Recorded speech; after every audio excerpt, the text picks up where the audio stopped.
Mercedes means a lot to Alabama. And knowing that a country boy from Alabama had the opportunity to be able to come and spend his career, it makes me proud every day. 5 million vehicles is a big accomplishment for us. So you always want to make sure that what you put into it, you want to put your heart into it and put your best foot forward.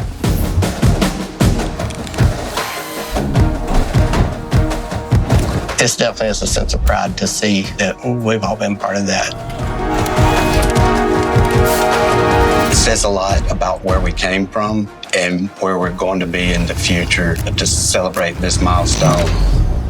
It's just been a whirlwind of greatness for us here at MBUSI.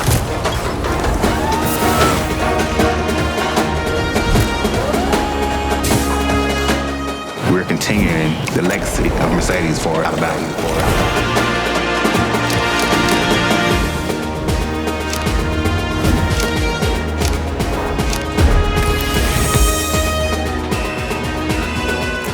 Let the rest of the world wish, but we make it happen.